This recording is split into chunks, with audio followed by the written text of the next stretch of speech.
कि A doesn't cause C, it's the B that causes C. अगर आप B को बदल सकोगे तो आपका C भी बदल जाएगा and you'll be able to deal with life's challenges and situations better. ये ऑटोमेटिक थॉट्स क्या होते हैं मैम? मेरे को कोई प्यार ही नहीं करेगा, मैं तो अकेला ही रह जाऊंगा, मैं I'll just die a lonely man or woman. ऐसे विचार भी आ जाते हैं कई लोगों के. Right. और दूसरी तरफ वो होते हैं जिनको इनकी अपब्रिंगिंग ऐसी होती है कि उनमें कॉन्फिडेंस होता है and they're able to deal with life's challenges better. आजकल रिलेशनशिप प्रॉब्लम्स बहुत बढ़ती जा रही है, मैरिजेस के अंदर डाइवोर्स केसेस भी बढ़ते जा रहे हैं, right? If you want a relationship to work, this kind of approach can be very, very powerful because you will realize the assumptions we make. कहीं ना कहीं हमारा बिलीफ सिस्टम जो है वो ड्राइव करता है हमारे ऑटोमेटिक थॉट्स को, और ये ऑटोमेटिक थॉट्स ही हमको लीड कर जाते हैं हमारी डिस्टरबेंस की तरफ. स्ट्रेस, एंजाइटी जो हम लेते हैं उसका बहुत बड़ा रोल हमारा इन ऑटोमेटिक थॉट्स के अंदर ही छुपा हुआ है. We are all human, right? We are not superhuman, we are not gods, we are not supergirl, superboy, superman or Batman or whatever. Human है. तो being human means that we are perfectly imperfect और imperfectly perfect, कुछ भी ले लो दोनों में से.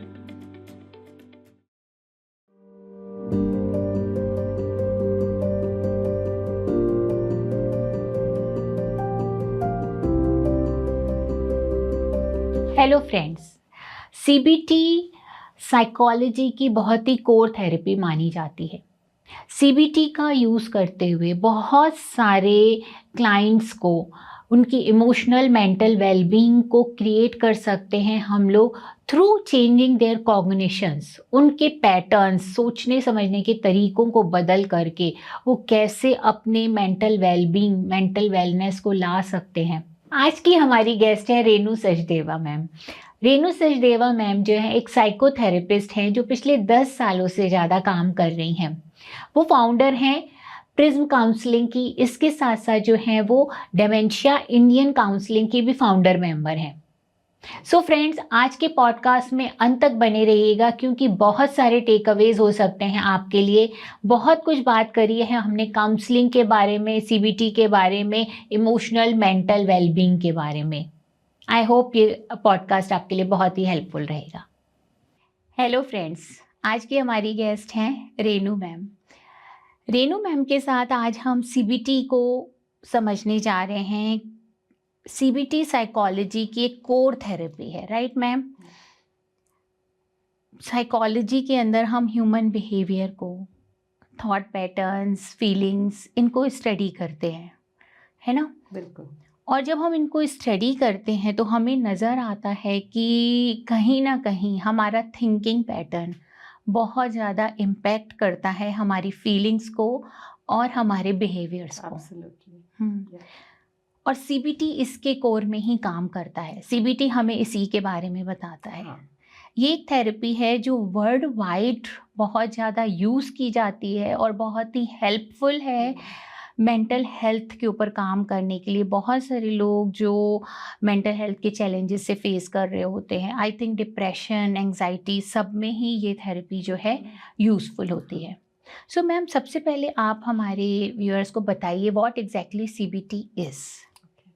सो cognitive behaviour therapy, जैसे नाम से ही पता चलता है, it is working on your cognitions and your behavioral patterns. Right. So like you said, it's a very powerful technique because इसकी versatility बहुत अच्छी है. इसकी applications, जैसे आपने बोला, anxiety, depression, stress and mental health, actually it goes even beyond mental health. अगर आपके कोई bad habits हैं, जैसे कि procrastination हो सकता है, या टाइम मैनेजमेंट आपका ठीक नहीं है, या कोई फियर्स और फोबियाज हैं, उस पर भी आप सीबीटी के थ्रू कर सकते हो. तो इसका मेन जो टेनेट है, जो प्रिंसिपल है, वो ये है that we feel the way we think.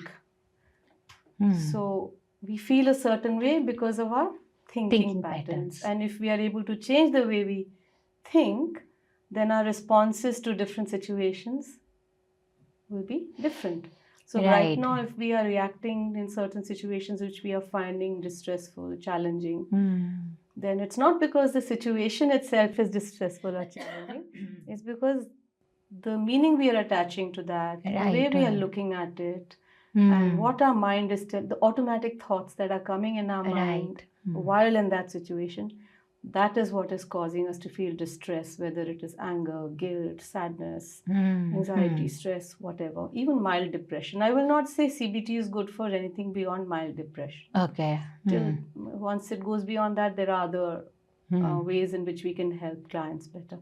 But with CBT, we are able to identify what are those thinking patterns that are not helping us, and we need to change them to change the way we feel and feel better.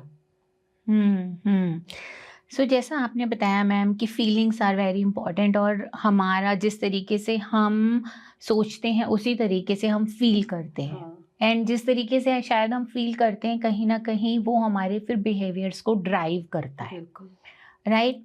सो थोड़ा सा आप as a example दे के बताएंगे क्या ma'am कि how exactly CBT works और ये pattern क्या है, मतलब जिसको हम शायद ABC मॉडल भी कहते हैं. So can you please tell us कि व्हाट एग्जैक्टली ABC इज? ठीक है, okay. So I will start with ABC and then thoughts, feelings, behaviours का इंटरलिंक जो है वो भी उसमें से क्लियर हो जाएगा, because that's the other thing to understand, that thoughts, feelings and behaviours are interconnected, right?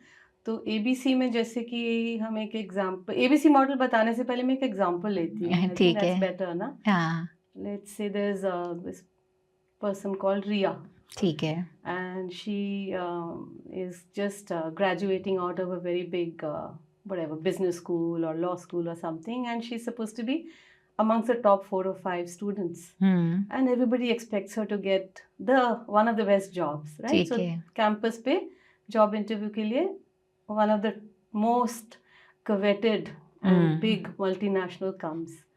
She goes for the interview, नहीं पास होती हो, नहीं सेलेक्ट होती, तो टोटली डेवस्टेटेड है और वो अपने आप को ही कोस रही है, and she is thinking I have let my institute down. मेरे पेरेंट्स भी इतना एक्सपेक्ट कर रहे थे कि ये तो बहुत बड़ी सैलरी लेकर आएगी, बहुत बड़े जॉब में जाएगी, सब सोचते हैं कि इसी को मिलना चाहिए और मेरा तो सिलेक्शन ही नहीं हुआ. सो सेल्फ डाउट आ गया, सेल्फ क्रिटिसिज्म आ गया, है ना, और कॉन्फिडेंस थोड़ा डावाडोल हो गया और वही विचार उसके दिमाग में चलते रहे that this is so embarrassing, लोग क्या कहेंगे, पूरा इंस्टीट्यूट मेरे बारे में बातें कर रहा होगा, टीचर्स, फैकल्टी सब ने सोचा था इसी को मिलेगा ये जॉब, सबसे अच्छा टॉप जॉब. तो वो घर आके अब हम ये बात कर रहे थे थॉट्स की, अब घर आके उसके रिएक्शंस क्या है, she is crying, she locks herself in her room, खाना नहीं खा रही है, बात नहीं कर रही है किसी से, और अगले दिन एक और इंटरव्यू है, रात को सो नहीं पाती है, बिकॉज यही सब चल रहा है, यही सोच रहे हैं, I'm a failure, I'm a loser, I'm a good for nothing. और अगले दिन क्या तैयारी करी होगी, किस हालत में गई होगी, again she doesn't do well, because obviously इस हालत में कौन अच्छा कर पाएगा. तो now what is happening is I am a failure वाली बात सच हो सकती है ना, because it's like a self fulfilling prophecy कहते हैं ना. आपने अपने दिमाग को इतना खराब कर लिया एक छोटे से सेटबैक की वजह से, छोटा कहेंगे ना इसको, इतना बड़ा तो नहीं है, बिकॉज अभी तो शुरुआत है, फर्स्ट डे, फर्स्ट शो, तो फिर she actually is not able to perform well, and finally job उसका लग जाएगा, but may be not in the top, है ना, राइट? तो ये ABC के ऊपर आने से पहले एक और ले लो स्टूडेंट है, मैंने बोला था ना 3-4 स्टूडेंट्स हैं जो बहुत अच्छे हैं, तो एक और है, लेट्स से कोई भी नाम ले लो, सुनील, ठीक है, उसको भी रिजेक्शन हो जाता है, पर वो उसको डिफरेंट तरीके से लेता है, वो सोचता है okay, maybe they did not see in me what they were looking for that job, maybe personality मेरी उनको ऐसी लगी जो फिट नहीं होती है, ज़रूरी नहीं है कि जो मेरे को बेस्ट लग रहा है उनको भी मैं वैसे ही लगूँ, this is only the first interview, अभी तो मेरा कल भी एक और है which is also a good one, it's okay, let me go back and think about मैंने क्या क्या गलती शायद करी हो, तो मैं इम्प्रूव कर सकता हूँ, और इट्स नॉट नाइस, मज़ा आ जाता, मिल जाता, बट इट्स ओके, बिकॉज अगर मैं अपना माइंड उधर जाने दूंगा ना तो फिर तो मैं तैयारी भी नहीं कर पाऊंगा, right? Goes home and blah blah blah, बाकी आप आगे इमेजिन कर सकते हो, थोड़ा माइंड डिस्ट्रैक्ट कर लेता है, थोड़ा सोच लेता है इसके बारे में, पूरी तरह प्रोसेस कर लेता है, एंड देन प्रिपरेशन फॉर. तो now what kind of mind set will you have next morning? तो अब इसमें ABC आ गया ना, अगर हम ये इंटरव्यू की रिजेक्शन को बोले एक्टिवेटिंग इवेंट, राइट, और कॉन्सिक्वेंसेस हैं एक केस में कि हाँ थोड़ा झटका तो लगा सुनील को, बट अपने आप को संभाल लिया सोच के कि अरे ये तो पहला ही है, अभी राइट तो मेरे पूरे 2-3 हफ्ते और चलना है ये राइट प्लेसमेंट राइट प्रोसेस। वो कॉन्सिक्वेंस है। दूसरा कॉन्सिक्वेंस हमने रिया का बोला, तो कॉन्सिक्वेंसेस अलग लेकिन एक्टिवेटिंग इवेंट सेम है। राइट तो हम कहते हैं मेरी ये हालत इसलिए हो रही है क्योंकि ये हुआ मेरे साथ, but actually A is not causing C, right something else is causing C, which we call B, जो अंदर चल रहा है। राइट अंदर क्या चल रहा है? Different kind Automatic of thoughts thought हैं, automatic thoughts. I should have got this. If I don't get this, I'm good for nothing. I'm a failure. What will people think of me? वो automatic पूरी chain चलती जा रही है ना? और belief systems भरे हुए हैं अंदर that I have to be the best of the best. I cannot have any failures. I can't tolerate it. I can't deal with it. ये सारे distorted different तरीके के thinking है. I'm a loser is labeling yourself. Right तो वो B, उसका B कितना different था सुनील के B से, तो consequence। तो ABC का मतलब है हम जो बहुत ही important मॉडल है CBT का, उसका मतलब है कि A doesn't cause C, it's the B that causes C। अगर आप B इसको बदल सकोगे तो आपका C भी बदल जाएगा and you'll be able to deal with life's challenges and situations better। Right right ma'am, तो आपने जो ABC मॉडल समझाया, मैं उसको थोड़ा सा एक बार रिटेरिएट कर देती हूँ, है ना। सो A is a activating event. किसी भी वजह से कोई भी हमारे अंदर ऐसा व्यवहार उत्पन्न होना, राइट। जैसे एक्टिवेटिंग इवेंट था कि कोई भी एग्ज़ाम अच्छा नहीं हुआ, राइट। 2 जनों का अच्छा नहीं हुआ, सेम 2 जनों ने एक सेम एग्ज़ाम दिया, दोनों का अच्छा नहीं हुआ, that was a activating event, same है। कॉन्सिक्वेंसेस दोनों के बिल्कुल डिफरेंट थे। एक जना बहुत ज़्यादा अपने आप में लो मूड में है, खुद को सेल्फ डाउट कर रहा है, आई थिंक रो रही थी वो और कमरे में खुद को बंद कर दिया, खाना नहीं खा रही थी और नेक्स्ट दिन के एग्ज़ाम के लिए तैयारी भी नहीं कर रही थी, राइट। जो बॉय है वो बुरा लगा है उसको, लेकिन वो एटलीस्ट अपने को डाउन फील नहीं कर रहा है। वो ये सोच रहा है कि हो सकता है कि अभी ये वाला नहीं हुआ पर और भी बहुत सारे आने वाले हैं, इसी के साथ मैं इतना अटैच क्यों हो रहा हूँ, कहीं पर कोई हो सकता है मेरे गैप रह गए हों, मैं गैप्स को आइडेंटिफाई कर लेता हूँ। तो इस तरीके से तब वो उतना बुरा नहीं उसको लग रहा है और वो उस सिचुएशन को डील कर पा रहा है पॉजिटिवली।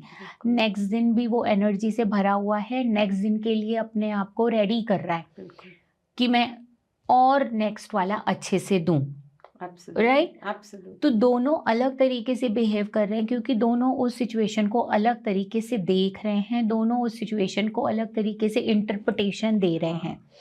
एक जना उसको अपने इमेज के साथ जोड़ करके सेल्फ डाउट क्रिएट कर रहा है और अपने आप को कह रहा है ऐसा होना ही नहीं चाहिए था मेरे साथ। दूसरा जना जो है उसको एक्सेप्ट कर रहा है और ये बोल रहा है कि ये हुआ तो बहुत अच्छा नहीं पर I can tolerate it, I can deal with it, it doesn't make me a failure. मैं लूजर नहीं हूँ, Right. मिला तो दैट डजंट मीन। वो कहते हैं ना that you have a big platter जिसमें बहुत बढ़िया बढ़िया फ्रूट पड़े हुए हैं, अच्छे फ्रेश, और आप देखो तो आपको लगता है कि अरे ये थोड़ा सा ग्रेप्स ना थोड़े से खराब होने लगे हैं, तो उन ग्रेप्स को आप निकाल के अलग कर दोगे तो प्लेटर तो उस ग्रेप्स की वजह से यू विल नॉट से कि ये तो पूरा का पूरा फल का टोकरी या प्लेटर ही। तो वही हमें अपने ऊपर भी है ना कि ठीक है, I am not a failure, I am not a loser, मेरे से ठीक नहीं हुआ, आज ठीक नहीं हुआ। That's so true. कितना अच्छे से आपने बताया कि अगर एक और 2 फ्रूट खराब है तो आप उन फ्रूट्स को निकाल के हटाओगे, आप ये नहीं सोचोगे कि पूरा का पूरा टोकरा ही खराब है। लेकिन अपने अंदर अगर हमें कुछ कमी लगती है तो हमें ऐसा लगता है कि शायद हम पूरे के पूरे ही खराब है, अब तो हमारे अंदर कैपेबिलिटी है ही नहीं, मे बी हम तो लायक ही नहीं थे वहाँ पहुँचने के, राइट। और उस वजह से शायद वो ही हो जाएगा अगर हम अपने आप को नहीं संभालेंगे तो हम जैसे स्लोली ग्रेजुअली हम लोग gradually lose our self confidence, self belief, वो बिलीफ को पक्का करते चले जाएंगे। अगर हम इसी तरीके से इसी थॉट पैटर्न में सोचते चले जाएंगे तो हम उसको रिकन्फर्म करके स्ट्रेंथन कर देंगे, right. Absolutely, very good, thank you Renu ma'am. So ma'am, आपने यहाँ पर ऑटोमेटिक थॉट्स बोला है ना, ये ऑटोमेटिक थॉट्स क्या होते हैं मैम? तो देखो, since we were like this much, कहना चाहिए ना। अभी पूरे साइकोलॉजी का हम थियोरी में नहीं जाएंगे क्योंकि वो ज़्यादा हैवी हो जाएगा, बट जब से हम 1 डेढ़ साल के बाद से थोड़ा सा सोचना शुरू करते हैं ना, तब से हम बहुत कुछ अंदर इंटरनलाइज करते हैं जो हमें पता ही नहीं, हम अनकॉन्शियसली कर रहे हैं, राइट है ना। और वो सारा हमारे सबकॉन्शियस माइंड में या कॉन्शियस माइंड में जहाँ भी जाके बैठती जा रही हैं ये चीज़ें। राइट तो हमारी अपब्रिंगिंग और हमारे पेरेंट्स किस तरह से पेरेंटिंग करते थे, हमारे टीचर्स हमारे को कैसे हैंडल करते थे, क्या कहते थे, मार पड़ती थी, डांट पड़ती थी कि प्यार से होता था, किस किस चीज़ के लिए मार पड़ती थी, किस चीज़ के लिए नहीं पड़ती थी, और हमें डूज एंड डोंट्स क्या थे। प्लस ये तो मैं सिर्फ टीचर्स और पेरेंट्स कह रही हूँ, फिर कई फैमिलीज़ में ग्रैंड पेरेंट्स होते हैं, जॉइंट फैमिलीज़ होते हैं, अंकल्स, आंट्स, राइट नेबर्स। फिर आप स्कूल जाते हो, स्कूल में आपके सीनियर्स होते हैं, कॉलेज में कितने लोग हैं जो आपको इन्फ्लुएंस करते हैं। राइट तो from the very beginning of our thinking journey, you know, as children, I should say toddler से पहले का, हम काफ़ी चीज़ें दिमाग में बिठाने लग जाते हैं, हमारे जिसे कहते हैं ना लाइफ स्टोरी या नैरेटिव लिखने लग जाते हैं कि ऐसे करने से ऐसे होता है, लाइफ में ये नहीं करना चाहिए, ऐसे करने से वो होगा। हम काफ़ी कुछ सोचते हैं, या यू नो मेरे को बहुत प्यार मिलता है, I am the best of the best, या I am a good for nothing because मुझे तो लगा था, I am just giving extreme examples. बीच में तो ये तो स्पेक्ट्रम ऐसे है ना, बीच में कितने और हैं, बट जान की एक्सट्रीम ले रही हूँ क्योंकि उससे बात थोड़ी सी ज़्यादा क्लियर हो जाती है कि गुड फॉर नथिंग, मुझे तो डांट पड़ती रहती है, मैं तो कभी भी कुछ नहीं अच्छा लाइफ में कर पाता, कोई भी नहीं है जो मुझे प्यार से, मतलब, या मेरे को कोई प्यार ही नहीं करेगा, मैं तो अकेला ही रह जाऊंगा, मैं I just die a lonely man और वुमन। ऐसे विचार भी आ जाते हैं कई लोगों के। और दूसरी तरफ वो होते हैं जिनको इनकी अपब्रिंगिंग ऐसी होती है कि उनमें कॉन्फिडेंस होता है and they are able to deal with life's challenges better. तो जो भी हमारे साथ हुआ बचपन से, एंड सारे लाइफ एक्सपीरियंसेस, नेचर नर्चर कहते हैं ना, एंड लाइफ एक्सपीरियंसेस, तीनों का कॉम्बिनेशन है। हमारी पर्सनालिटी भी उसी पे शेप होती है। कोई इंट्रोवर्टेड है, एक्सट्रोवर्टेड है, कोई you know different ways of processing information, decision making, सारी चीज़ें। तो उस वजह से हमारे दिमाग में past life experiences and the do's and the don'ts and what we observed around us in terms of what behaviors are rewarded, what behaviors are punished, वो सारी चीजें लेके अपने आप ही अंदर से कितना कुछ तो भरा हुआ है अंदर, right? Our brain is such a complex machine, कितना कुछ भरा हुआ है उसके अंदर। मुझे अब टेक्निकली मैं नहीं बता सकती, आई am not a neuropsychologist, but वो अपने आप ही निकल के आता है because that's the way the brain works. तो कुछ दिखता है, वो दैट ट्रिगर्स अ थॉट, एक थॉट आएगी, वो फर्स्ट थॉट अगर होगी तो उसके बाद वो इन्फरेंस चेन कहते हैं हम, राइट ओके, अरे ये क्या हुआ, ये नहीं होना चाहिए था, अब क्या होगा, अब मतलब मैं कभी भी नहीं इसको ठीक कर पाऊंगी, अगर कभी भी नहीं ठीक कर पाए तो फिर लोग क्या कहेंगे, लोग तो मेरी, तो वो चेन शुरू हो गई, तो वो चलती जाएगी और चेन खत्म होगी, मेरा तो कुछ हो नहीं सकता, आई एम डूम्ड, मैं तो बस बर्बाद हो गई। आई am just giving an example. तो वो ऑटोमेटिक थॉट ऐसे होता है। सो मतलब हमारे माइंड में कभी भी कुछ एक्टिवेटिंग इवेंट हुआ तो उससे रिलेटेड अपने आप ही थॉट आने शुरू हो जाते हैं without doing any efforts, as you said कि क्योंकि इतने एक्सपीरियंसेस हम गेन करते चले जाते हैं बचपन से लेकर के, और वो जो एक्सपीरियंसेस हम गेन करते हैं वो कहीं ना कहीं हमारे अंदर कुछ बिलीफ सिस्टम डेवलप करते चले जाते हैं, वो हमारा वहाँ पे कुछ फॉर्मेशन मेमोरीज का होता चला जाता है, और ये जो फॉर्म्ड मेमोरीज या बिलीफ सिस्टम हैं वो कहीं ना कहीं हमारे ऑटोमेटिक डायलॉग को, ऑटोमेटिक थॉट पैटर्न्स को पॉप अप करते चले जाते हैं। और उसमें थोड़ा ये भी होता है कि कई बार हमें ओवर टाइम हमें लगता है this is the way it is, वो रीइंफोर्स हो जाता है, राइट कि आपका एक पर्टिकुलर स्टाइल है सोचने का, तो आप एविडेंस कलेक्ट करते रहते हो to reinforce that belief. Right, हाँ थोड़ा सा इसके बारे में बताइए। जैसे कि अगर हमें लगा कि एक कोई सर्टेन बिहेवियर है जो हमारे लिए अच्छा है, विच इज कि जब जैसे कमरे में, ये पुरानी ट्रेडिशनल थिंकिंग है लेकिन एग्जाम्पल चल जाएगा, बड़े बुजुर्ग बैठे हैं तो ज़्यादा बोलना नहीं चाहिए। ये पुराने सोच ऐसी होती थी, कई घरों में अभी भी है, लड़कियों को स्पेशली, राइट? तो आपने जब कभी बोलना चाहा तो आपको किसी ने रुको बड़े बात कर रहे हैं, राइट, और लड़कियां नहीं इतना बोलती है, कई घरों में अभी भी है, इंडिया में तो है ना। ऑल्दो आई होप कि हमारे ऑडियंस में इतना नहीं हो, बट फिर भी एग्जाम्पल तो ये अच्छा है, राइट।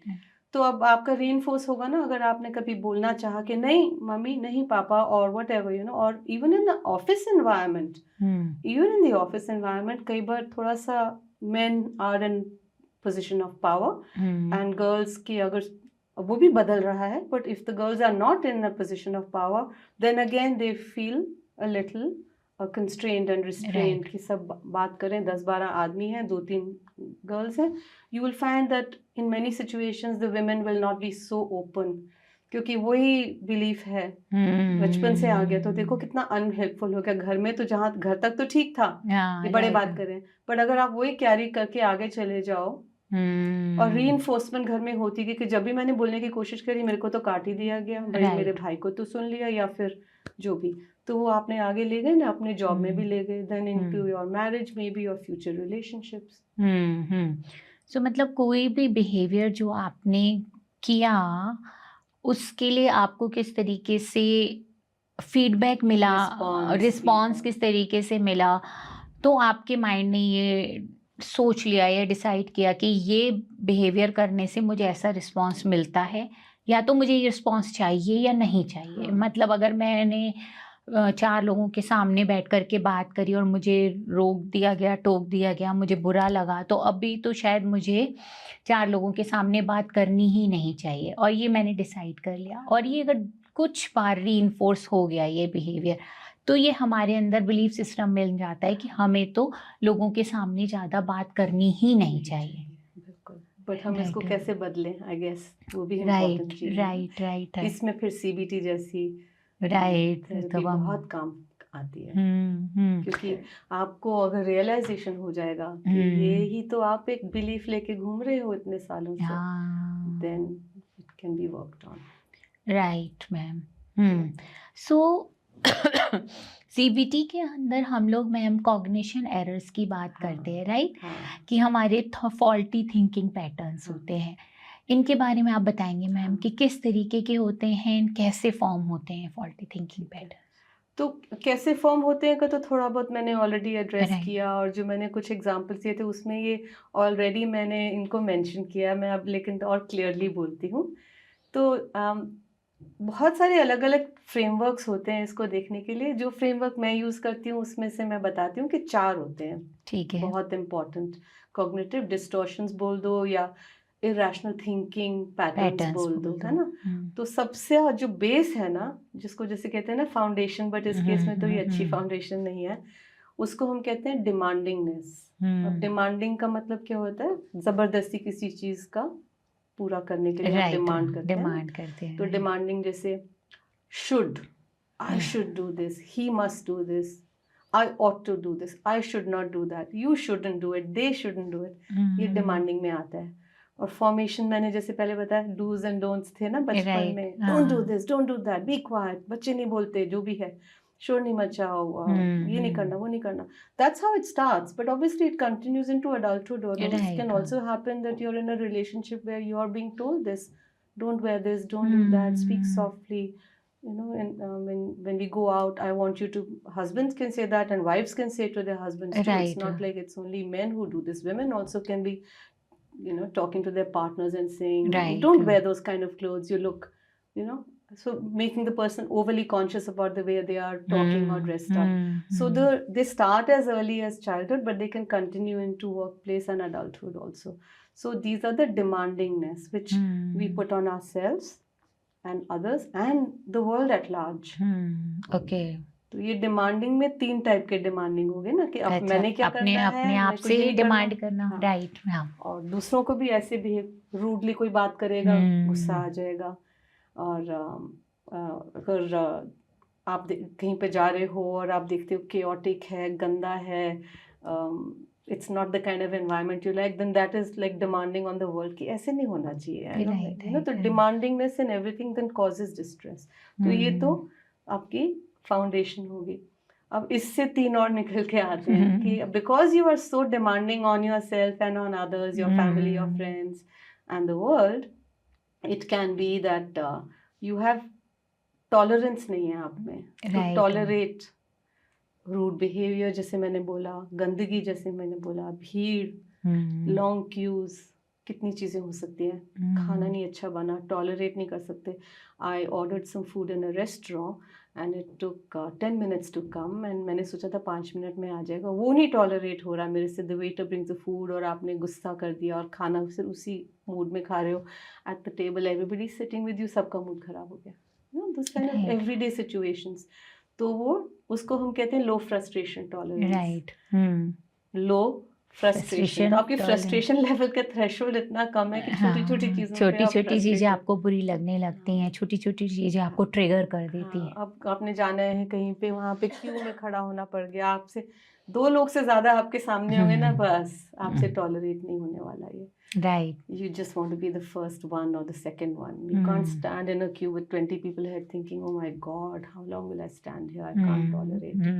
तो ये low frustration tolerance है ना। ठीक है। फिर एक और होता है people rating और self rating। जो पहले एग्जाम्पल मैंने दिया था रिया वाला, वो people rating वाला था, जिसमें I'm a good for nothing, I'm a loser, तो खुद को ही रेट करने लग गई, खुद को ही लेबल कर दिया या कहीं फिर ना। दूसरे को। सपोज आपके आसपास किसी ने कुछ गलत काम कर दिया and you just write them of for life, है ना, कि this guy is not gonna achieve anything, is a good for nothing. बिल्कुल ही ये चोरी करता है तो बिल्कुल छोटी चोरी ही, किसी या बच्चे ने अगर कर ली राइट, तो यू हाँ, कैन नॉट किसी से ने दैट ही इज छोटा अ झूठ चोर बोल फॉर दिया लेकिन आपने बोल दिया कि ये तो झूठा है, अब तो इसके साथ क्लेप्टोमेनिया रखे आप लोग। That's so true. मतलब ऐसे थोड़ी आप देखो क्या कारण था, maybe there was some mental disturbance, maybe पैसे नहीं थे, कुछ प्रॉब्लम थी, understand that, no, but then people rating, self rating, that is the second time right. We are very quick to label, जैसे वो बोले loser, good for nothing, right right. Failure.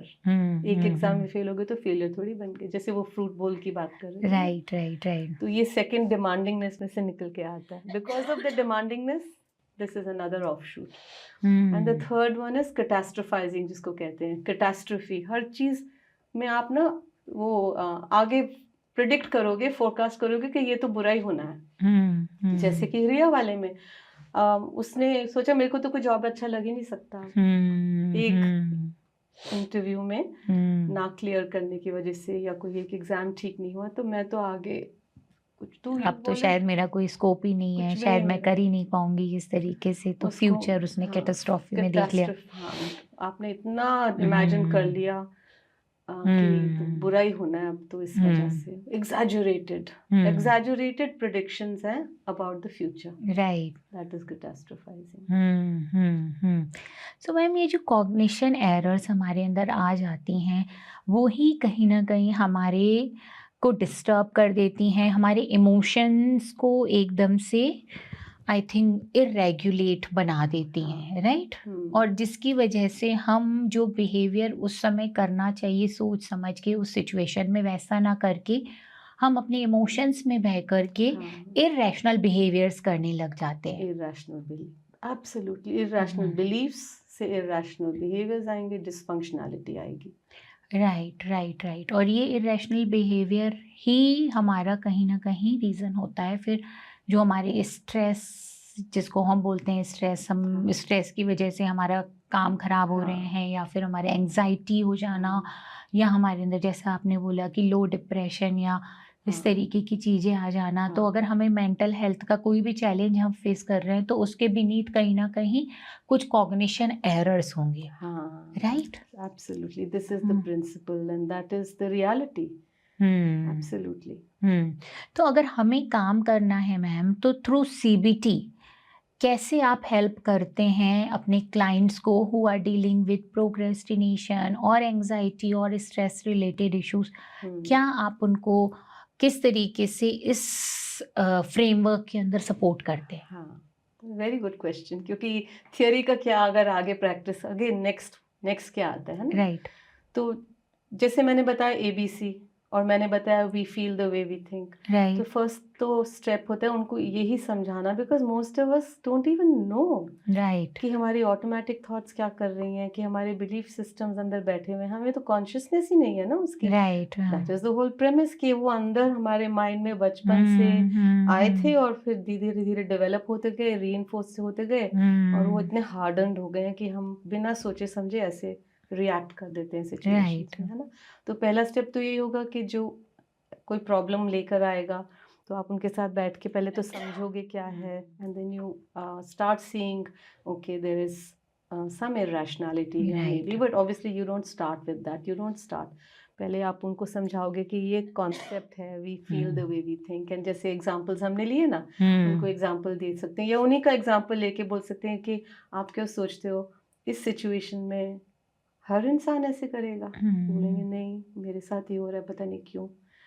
तो फिर आप let give them that realization and awareness that this situation you are not unique in the world to face this situation. Right. लाखों करोड़ों लोगों के साथ ये रोज होता है, बट सब लोग तो इस हालत में नहीं है ना, एंग्जाइटी इतना या स्ट्रेस इतना या माइल्ड डिप्रेशन या डिसफंक्शनैलिटी, इसका Right. मतलब कुछ हो रहा है जिसका हमें रियलाइजेशन नहीं है। Right. तो वो we feel the way we think वाली बात और वो एबीसी मॉडल उनको थोड़ा समझाते हैं, वो बहुत जल्दी से लोग समझ जाते हैं क्योंकि इतना इंट्यूटिव है, इतना सिंपल कॉन्सेप्ट है। फिर अगर अभी भी उनमें क्लैरिटी नहीं आई, कई बार आ जाती है, वो बोलेंगे हाँ this is the thing, now I realize, and then they very quickly understand कि इरैशनल क्या था उनका बिलीफ, है ना। जब नहीं होता तो फिर उनको बोलते हैं आप ये डायरी मेंटेन करो, जर्नलिंग करो, थोड़ा सोचो इन चीज़ों के बारे में। उनको वो कॉग्निटिव डिस्टॉर्शंस जो अलग अलग टाइप के हैं उनके बारे में बताते हैं। आपको लगता है, एंड मोस्टली वो बोलेंगे चारों हैं मेरे में, बट शायद ये वाला ज़्यादा है और ये वाला कम है। हाँ, यहाँ I can totally relate to this one, and I can then they think of the situations, इस सिचुएशन में मैं ऐसे करता हूँ, ऐसे करता हूँ, ये जो भी। तो ये कॉन्सेप्ट्स इतने अच्छे हैं कि उनको समझाना concepts is very important either in the first session और द सेकंड सेशन, क्योंकि वो डिपेंड करता है ना कितनी टाइम लगा हिस्ट्री में बताने में, सिचुएशन क्या उनकी मेंटल स्टेट है, इमोशनल स्टेट है। तो जल्दी से ही उनको समझा देते हैं ये 2-3 चीज़ें। फिर वो सेल्फ रिफ्लेक्शन करते हैं, डायरी मेंटेन करते हैं। वो डायरी में जब लिखते हैं अपने एज और बीज और सीज के बारे में, उनको भी पैटर्न दिखने लग जाते हैं। ऑब्वियसली ये तभी करते हैं जब बहुत ज़्यादा डिस्ट्रेसफुल इमोशंस हो। ये नहीं कि डायरी ऐसी मेंटेन करो। जैसे कई लोग हमको बोलते हैं अच्छा out of 10 how angry are you feeling, let's say 8 on 10 इतना गुस्सा मुझे आता है, तो दैट्स वेरी हाई ना। तो फिर उनको बोलेंगे अच्छा अगर 8 on 10 की जगह ये आपका 5 on 10 होता गुस्सा उस सिचुएशन में, तो डू यू थिंक आपका रिएक्शन डिफरेंट होता? बिल्कुल।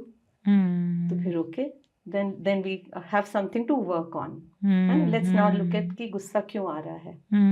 एल्बर्ट पिंटो को गुस्सा क्यों आता है, मूवी थी ना ये एग्जांपल। तो then that self reflection, we give them reading material कि इसको पढ़ो, इसके बारे में और समझो आप भी, because we are all thinking intelligent human beings। थोड़ी कि थेरेपिस्ट कर रहा है और हम बैठ के करवा रहे हैं। ऑब्वियसली वो तो जब तक अपने ऊपर काम नहीं करेंगे तो कुछ भी वर्क नहीं होगा। रीड अबाउट इट, आपको मैं केस स्टडीज देती हूँ या मैं आपके इसके बारे में भेज दूंगी, आप पढ़ना, उसको पढ़ के फिर वो आते हैं तो then they are more knowledgeable and they have done their ABC diaries, they realize there are certain things that there is a pattern. तो जो पैटर्न होता है then as a therapist you help them identify what the irrational patterns, thinking patterns maybe, and then once they are conscious of the fact that हाँ एक recurring pattern है या 2-3 recurring patterns हैं, तो then अगर हम इसको बदल देंगे और कुछ और होगा, इसका रैशनल रिस्पॉन्स इरैशनल की जगह रैशनल हो जाएगा, तो do you think it you will feel differently?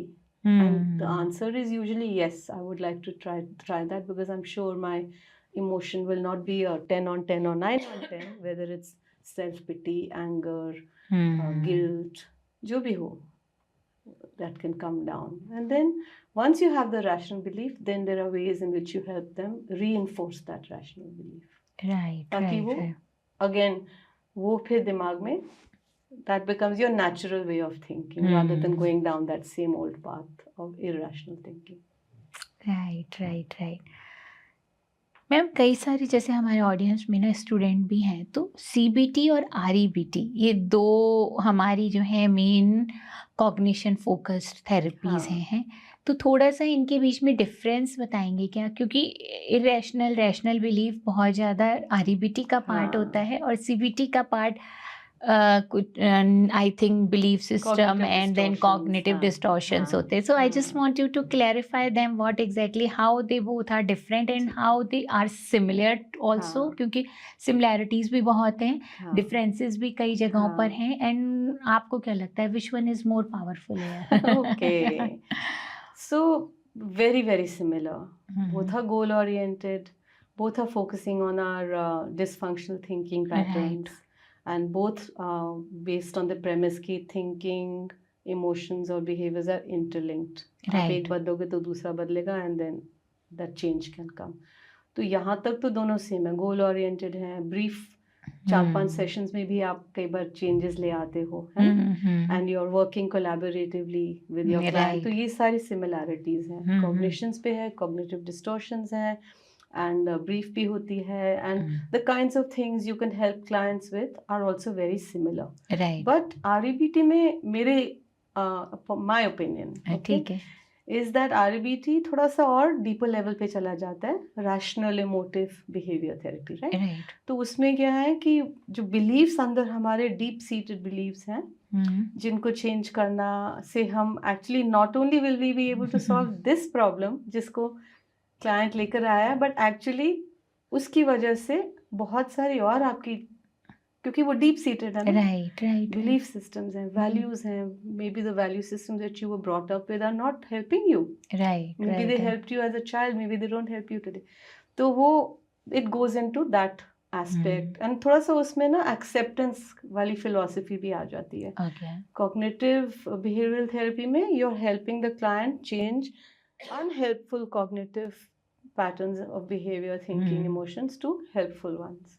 तो उसमें basically आपने कैसे change करना है, क्यों करना है, कैसे करना है, वो आप करते हैं. मतलब आपके कुछ अनहेल्पफुल थिंकिंग Thinking है पैटर्न्स हैं उसको which are not helpful for you, आपको डिस्टर्ब कर रहे हैं, एंग्जाइटी लेके आ रहे हैं, स्ट्रेस लेके आ रहे हैं, so you are changing those patterns. Helping the client to change those. ठीक है.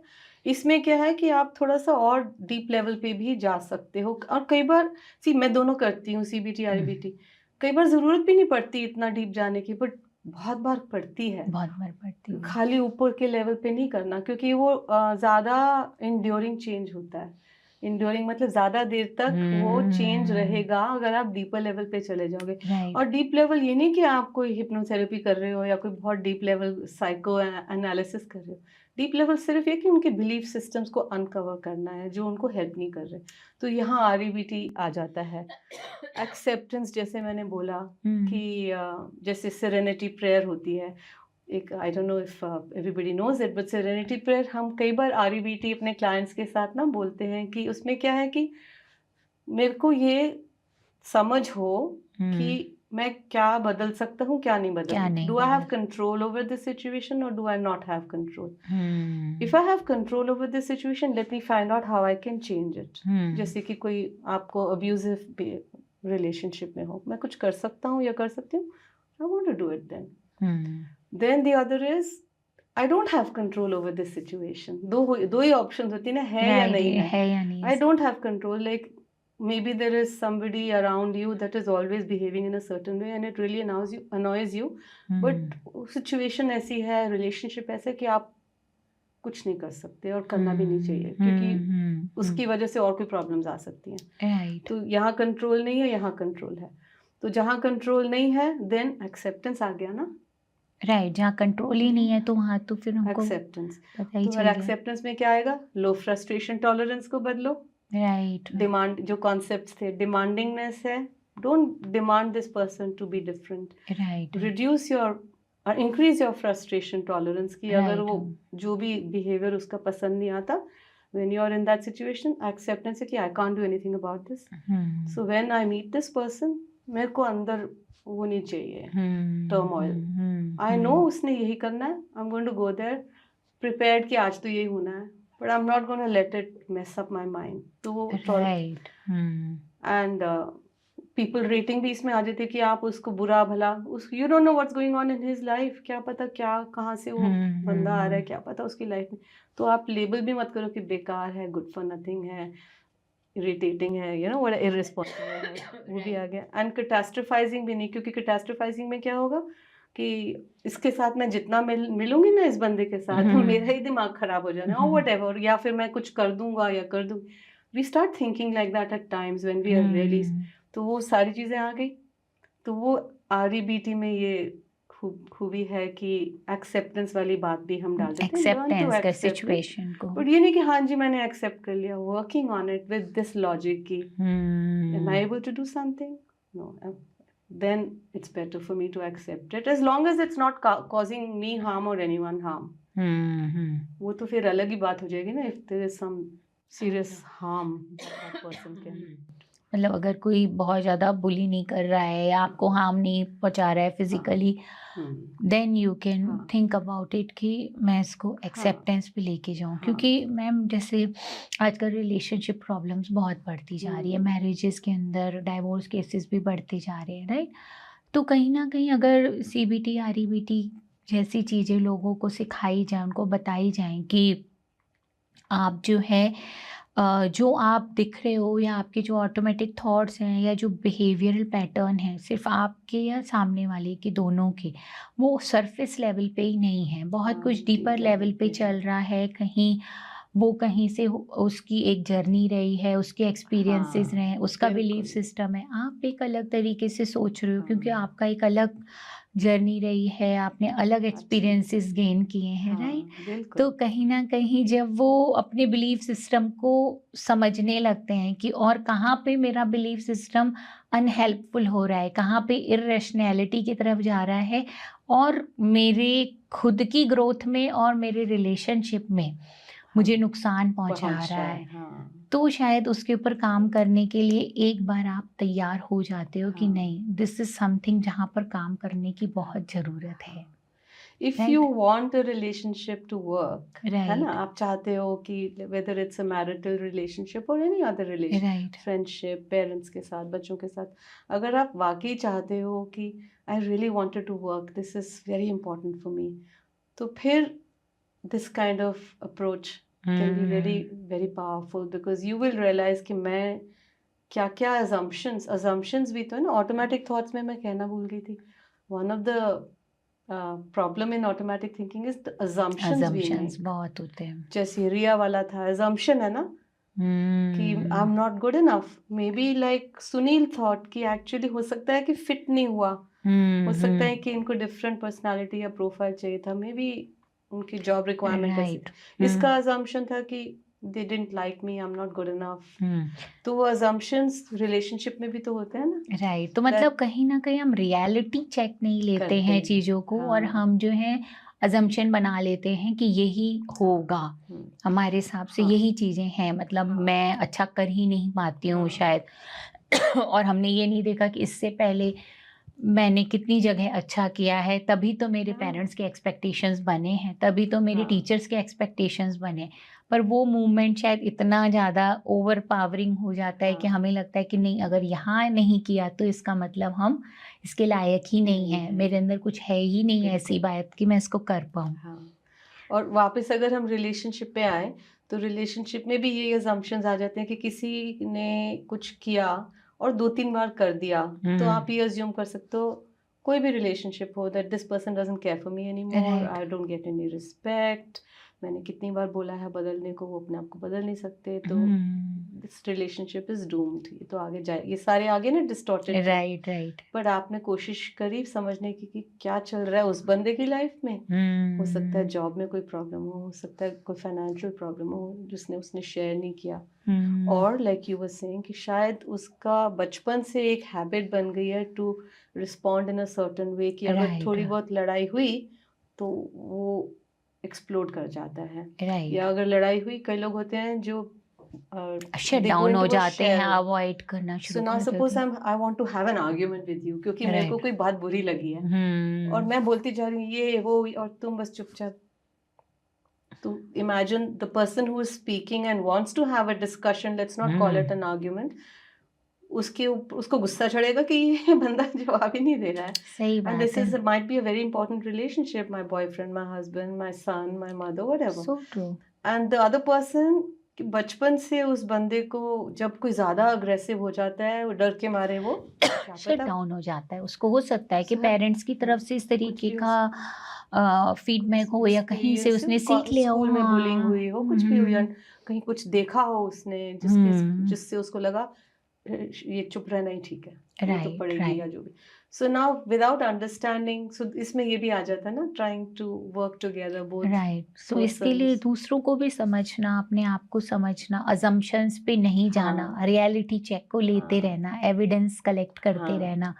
आई हाँ, थिंक ये सारी चीज़ें बहुत ही हेल्पफुल होती हैं हाँ, जब हम सीबीटी के मॉडल को हाँ, यूज़ करके क्लाइंट की हेल्प के लिए जाते एब्सोल्युटली, हैं। Right ma'am? बिल्कुल।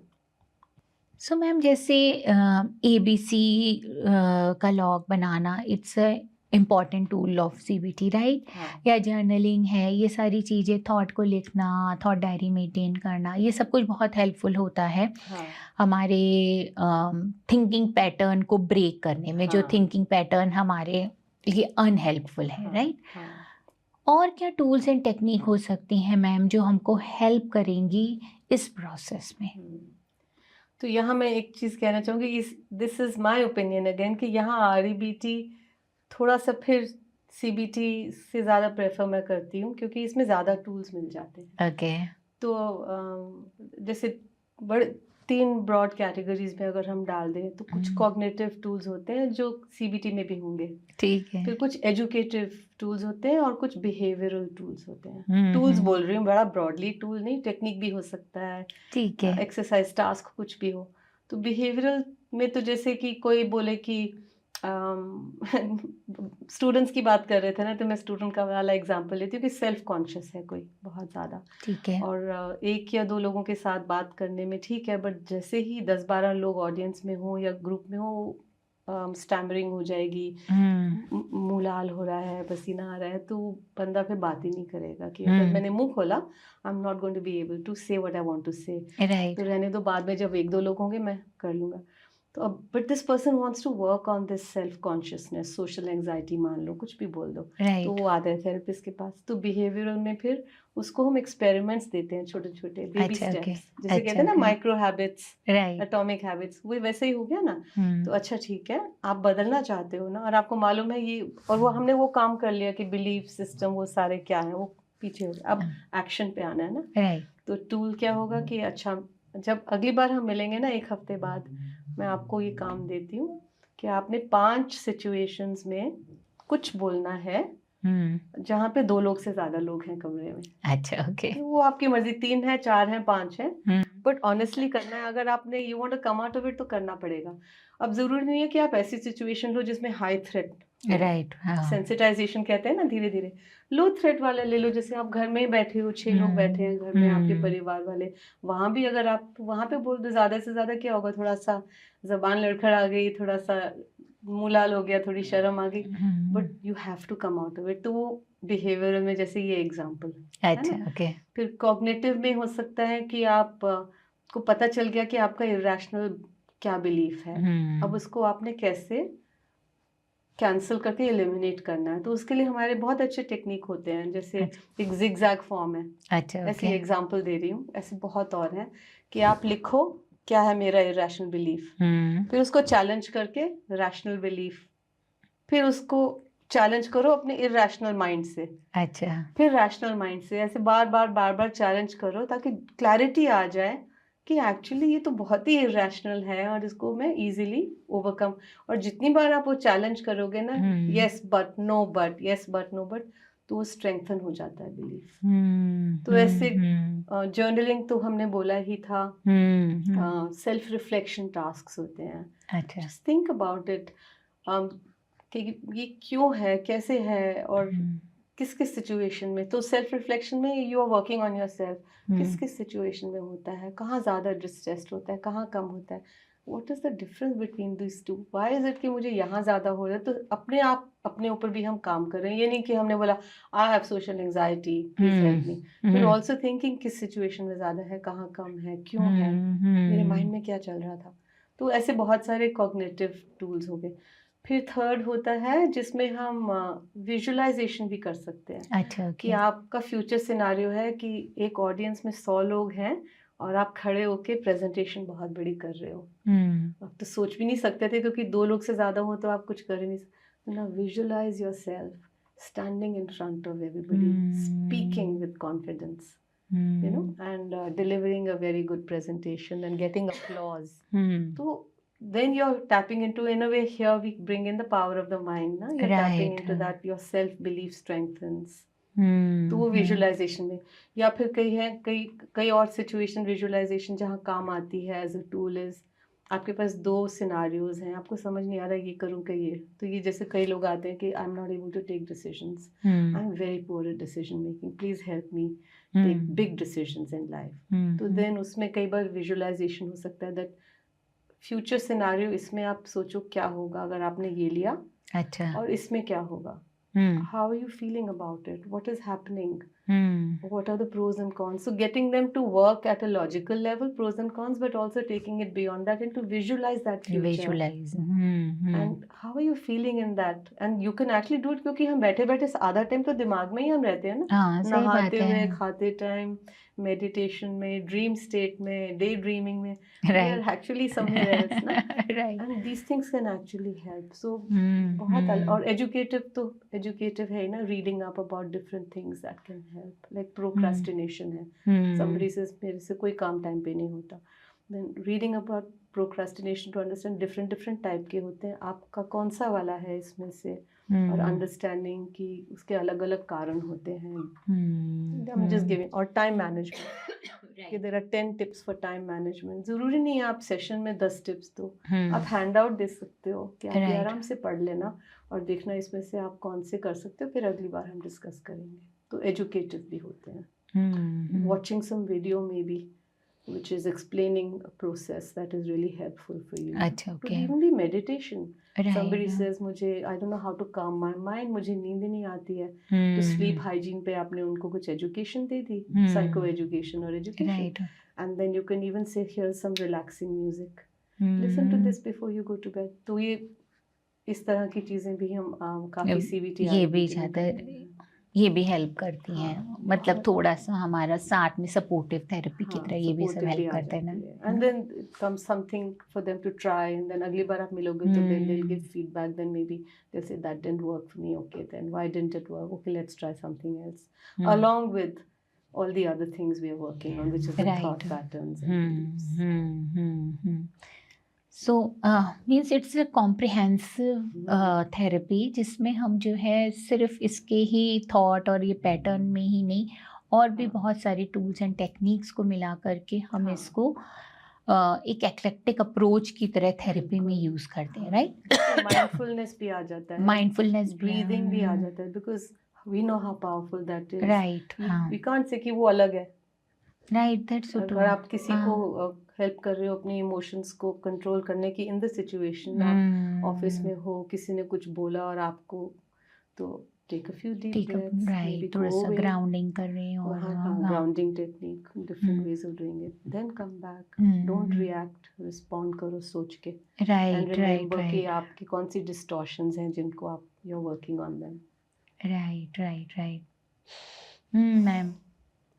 सो दैट मीन्स कि कहीं ना कहीं ये पूरे डिस्कशन में CBT REBT को जब हमने थोड़ा सा नेक्स्ट लेवल पे समझा है, तो ये समझ में आता है कि कहीं ना कहीं हमारा बिलीफ सिस्टम जो है वो ड्राइव करता है हमारे ऑटोमेटिक थॉट्स को, और ये ऑटोमेटिक थॉट्स ही हमको लीड कर जाते हैं हमारी डिस्टर्बेंस की तरफ। स्ट्रेस, एंजाइटी जो हम लेते हैं, उसका बहुत बड़ा रोल हमारा इन ऑटोमेटिक थॉट्स के अंदर ही छुपा हुआ है, राइट। तो अगर हम इन ऑटोमेटिक थॉट्स को पकड़ना और इन ऑटोमेटिक थॉट्स के ऊपर काम करना शुरू करें, तो हमारे लिए ये जो डिस्टर्बिंग फीलिंग्स हैं उनको रिड्यूस करना पॉसिबल हो पाएगा, और हम ज़्यादा बेहतर तरीके से, ज़्यादा एडजस्टेड वे में लाइफ को लिव कर पाएंगे, राइट मैम। बिल्कुल, सेल्फ अवेयरनेस क्रिएट होगी, self work, self awareness, self reflection, right. क्योंकि कोई भी थेरेपिस्ट होता है, that therapist doesn't want to make the client dependent, right, है ना, राइट। आप चाहते हो कि उनको लाइफ स्किल्स जो चाहिए आ जाए, फिर वो independently they can function Right. in a, you know, in the right way in their environments. तो CBT RBT is one of the powerful techniques where आप उनको लाइफ स्किल्स ही सिखा देते हो, खाली उस प्रॉब्लम के लिए नहीं, जैसे रिया का interview, but actually once they go through the therapy they have learned a skill that will be good for life. That's so true. सिर्फ Self- उस सिचुएशन में नहीं, फिर देन दे नो कि कहीं ना कहीं इरेशनल थॉट्स पॉप अप होते ही हैं. जब वो उन आई थिंक जब कॉग्निशन जो एरर्स हैं उनको वो समझना शुरू कर देते तो वो हर जगह उस कॉग्निशन एरर को आइडेंटिफाई करना भी शुरू कर देते हैं कि यहाँ पर भी मैं डिमांड कर रहा हूँ, इस मोमेंट में भी मैं बहुत ज़्यादा चीज़ों को बढ़ा चढ़ा के देख रहा हूँ, कैटास्ट्रॉफी की तरफ जा रहा हूँ. तो इस तरीके से जब वो लेबलिंग कर रहा हूँ, राइट, तो जब वो इस पैटर्न को देखना शुरू कर देते हैं तो उनके लिए अपने आप को एडजस्ट कर पाना उन सिचुएशंस में आसान हो जाता है. राइट. हाँ, तो कई बार 5-6 सेशंस में ही इतने अच्छे रिजल्ट्स आते हैं कि राइट, कहीं ना go away with a better understanding of themselves, right. जो उनके काम आता है फिर आगे. That's so true. Ma'am, at the end of the session आप क्या हमारे व्यूअर्स को बताना चाहोगे CBT REBT के बारे में या साइकोलॉजी या मेंटल हेल्थ के बारे में? Okay. Wow, that's a very big question. I have not thought about it. Immediately मेरे दिमाग में तो सिर्फ ये आ रहा है कि there is no taboo at all associated with seeking help. तो कोई भी चीज़ अगर तंग कर रही है आपको और आपको अकेलापन लग रहा है और आप मैनेज नहीं कर पा रहे हो and you can see कि this is impacting your life in whatever way, don't hesitate. पहले तो आप obviously जैसे अपने आप ही कोशिश करो अंडरस्टैंड करने की कि क्या चल रहा है, and maybe you can do it yourself or talk to somebody else who you think around you can help. If not, seek therapy. One or two sessions. There is no taboo. There should be no hesitation. There are all kinds of therapists out there. आपको जो मन है, कई लोग prefer करते हैं मेरी as का हो, नहीं मेरे से बड़ा हो, नहीं मेल हो, नहीं फीमेल हो, ये हो, सब अवेलेबल है and we're all there to help. So and spread the word also.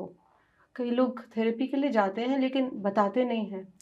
There is no shame in it. If we go to a doctor for a cut or an injury or something, we don't hide that. That's so true. So if you have some stress and you say मेरे को बहुत stress हो गया था exams के दिनों में, मैंने थेरेपी सेशंस दी, मुझे बहुत फर्क पड़ा, you're actually helping the world at large. That's so true. That's the only thing that came to mind when you asked me. But that's so true, ma'am. ये भी एक थॉट थिंकिंग पैटर्न लोगों का टूटने की बहुत ज़रूरत है. ये जो बिलीफ सिस्टम है कि अगर हम थेरेपी सीख कर रहे हैं तो शायद हम खुद इतने कैपेबल नहीं हैं, हम शायद वीक हैं, तभी हमें थेरेपी सीख करने की ज़रूरत पड़ रही है. ये थिंकिंग पैटर्न आई थिंक जो हमारी सोसाइटी में बहुत प्रिवलेंट है कि आप थेरेपी इज समथिंग जो पागलों के लिए होती है या जो खुद कैपेबल नहीं होते हैं सोचने के, उनके लिए जो फेलियर, राइट, यहाँ पर भी लेबल करते रहते हैं अपने आप को. तो इस लेबल को भी हटाइए एंड जस्ट सी कि कई बार किसी सिचुएशंस में हम ऐसे आ जाते हैं बिकॉज ऑफ द सिचुएशन, हमारे माइंड में बहुत सारा फॉग हो जाता है, हम उस सिचुएशन में क्लियरली देख नहीं पाते क्योंकि हमारे खुद का एज वी हैव सीन कि थिंकिंग पैटर्न जैसा चलता है वैसा ही हमारा इमोशनल डिस्टर्बेंस हो जाता है, वैसा हमारा बॉडी के अंदर हार्मोनल पैटर्न चल रहे हैं. अभी इस समय आप चीज़ों को सही तरीके से अभी देख नहीं पा रहे हो and there is okay, that is okay. अगर बीमार हो तो दवाई लेने के लिए तो भी जाओ ही ना, हेडेक के लिए तो जल्दी से ले लोगे, वही तो ना. अगर तकलीफ है तो देन व्हाई नॉट, अगर इस समय बहुत ज़्यादा कुछ ऐसा चल रहा है जिसकी वजह से माइंड आपका चीज़ों को नहीं क्लियरली देख पा रहा है, then why not to seek outside help. वो आपको बेटर तरीके से बाहर से गाइड कर सकते हैं जब आप अपनी सिचुएशन को देख सकते हैं. बिल्कुल. आपने एक मुझे चीज़ याद दिलाई है, जो हमारे जो RABT में जब ट्रेनिंग दी थी मैंने बहुत साल पहले, तो उन्होंने बहुत अच्छी चीज़ हमें सिखाई थी जो दिमाग में है, that we are all human, right? We are not superhuman, we are not gods, we are not super girl, super boy, superman or Batman or whatever. Human है. तो being human means that we are perfectly imperfect right. और imperfectly perfect, कुछ भी ले लो दोनों में से। और हम्म, अगर हम ये मान लेंगे we are work in progress, that's so we are true. work in progress, we are perfectly imperfect, we are human, फिर आपकी डिमांडिंगनेस भी कम हो जाती है ना अपने That's so ऊपर। true. Then that, and others also similarly see others like that also, they are only human. Then we lower our expectations and increase our acceptance and we're able to then seek help अगर नहीं हो रहा मेरे से। That's so true. कहीं ना कहीं कुछ एसोसिएशन थेरेपी के साथ बैठा देते हैं थॉट पैटर्न का ऐसा, जिसकी वजह से हम सीख नहीं करना चाहते हाँ। हैं, right. So thank you ma'am, बहुत ही अच्छी कन्वर्सेशन बिल्ड हुई। आई Thank होप you. बहुत सारे हमारे व्यूअर्स को इस कन्वर्सेशन से फ़ायदा I होगा। hope so. Thank you for the Yes, opportunity. आज की अगर हमारी ये कन्वर्सेशन आपको पसंद आई है फ्रेंड्स, तो मेरे चैनल को सब्सक्राइब जरूर करिएगा, क्योंकि आपका सब्सक्राइब करना हमें मोटिवेट करता है इसी तरीके का और कंटेंट बनाने के लिए। फ्रेंड्स, मेंटल हेल्थ की अवेयरनेस होना बहुत ज़रूरी है। ऐसे में मेरे चैनल को ज़्यादा से ज़्यादा शेयर करिए अपने परिवार वालों के साथ, अपने फ्रेंड्स के साथ, बिकॉज यू नेवर नो, किसी के लिए भी ये हेल्पफुल हो सकता है।